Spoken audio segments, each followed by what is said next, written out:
This is Ramez Hello coming to you with a special guest. I have with me here speaker, founder, and CEO of MBD. It's an organization that helps companies bridge the cross-cultural gap. I'm actually going to give Amal the chance here to explain a little bit about what she does. Amal, just give us a brief about what is it that you do and how can you help organizations? With the 203 different nationalities that currently reside in the UAE, on average, any large corporation will have more than 70 different nationalities. It's helping them build cultural bridges between people from different nationalities to help that department or organization operate more effectively.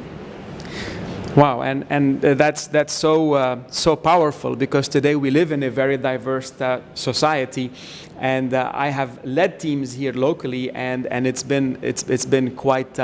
It can be quite a challenge dealing with the different nationalities, whether it's Indians or the Lebanese or the Jordanians or the Pakistanis, the Brits, yeah, the Westerners, the North Americans, the Filipinos. So we are definitely have this quite wide range of people. A question there for you, Amal, is how has the inability to communicate between an organization being able to bridge the gap, how has this impacted organizations, and how have they benefited from working and dealing with you?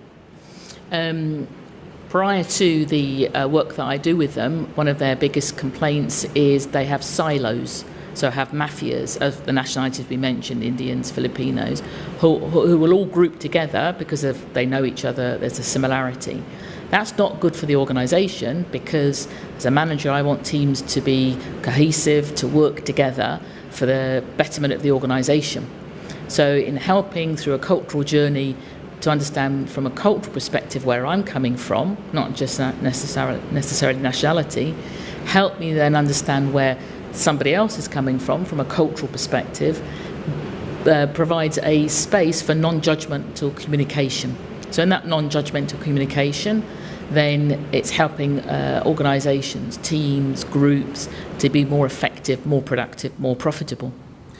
You know, I know some of the work that you do, and could you share with me like a slight difference between how would a person perceive something in the East and the difference of how would that be looked at in the West, and where the gaps might exist? Yes, good question. In the West, it's predominantly rules and regulations. The judicial system is based on rules and regulations. If you look at, for example, the GCC, the Gulf states, Saudi, UAE, Qatar here, places like Japan, Korea, it's all about honour shame. How does this make me look? How do I avoid shame? So really the rules and regulations can go out the window. So you there have somebody saying, but that's against the rules, and somebody else saying, but how's that going to make me look? So how do you bridge the gap between two people who are coming from completely different perspectives, but also align that with a corporate culture? So how would this translate? What problem does that cause, or has that caused in real life situations with clients? It causes conflict, miscommunication, silos of people operating in their own islands of communication. This leads to loss of productivity, and obviously then could cause attrition. People leave because they're unhappy, and then that hits the bottom line. Yeah. You know, as you're sharing that, rules and regulations, like I know one of the issues that with sales teams is, okay, let's say showing up on time to the office, making your X amount of phone calls on a specific daily basis.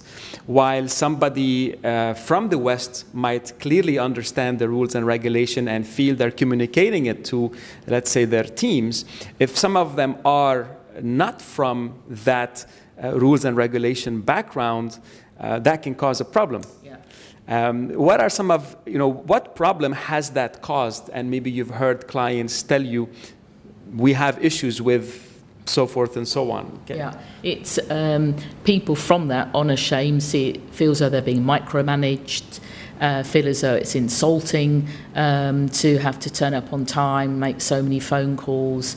You know, I'm doing my job, I get the results. So, you know, in the honour shame societies, it's really who I know, not necessarily what I know. So I can call 5 people rather than you calling 50 people and get the same result. So I don't want to be micromanaged. Trust me, you know, do you not think I can do the job? So this then again causes conflict. Absolutely. And I've seen, sorry to interrupt, I've seen this happen where, you know, times and times leaders within organizations say, I can't get my people to show up on time. I can't get them to show up on time. And now what I'm hearing from you is, you know what, I'm going to do my job. Trust me, I'll take care of it because my honor is there.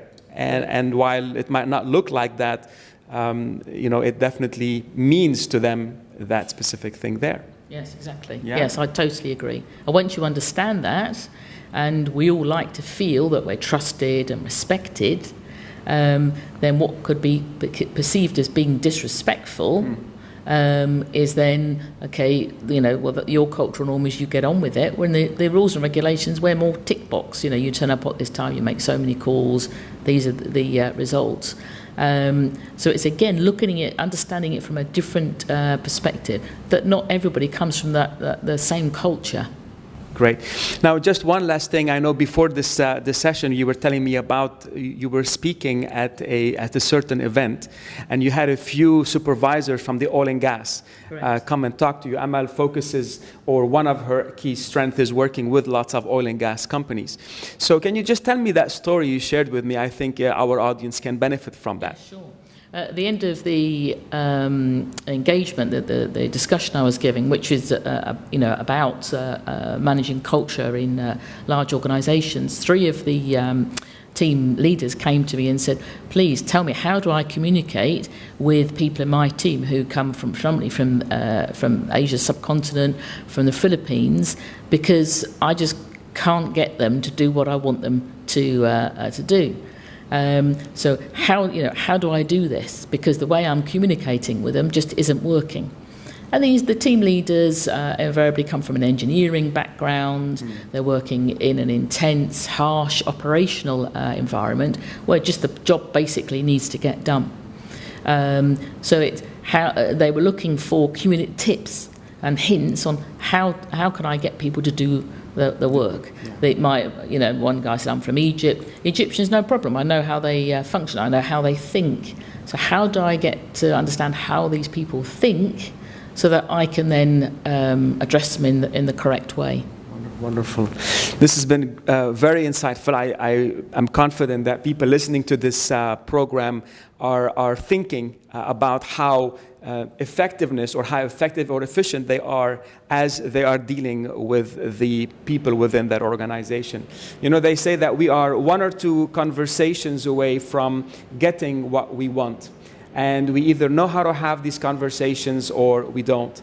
In a world that is where the borderlines across continents and countries are completely blurred, the cost of not taking that communication and understanding in perspective today more than ever has a big drastic impact on any organization, their effectiveness, their efficiencies, and at the end it's their top line and bottom line. So if you like this video, go ahead and press the like button at the bottom. You will see clear information of how to contact Amal and her team in order, if you would like for her to you know, to ask questions, to engage with her and her company. Please go ahead and do so. I'm very confident that you're going to find this a rewarding experience. So until next time, sell more and sell better.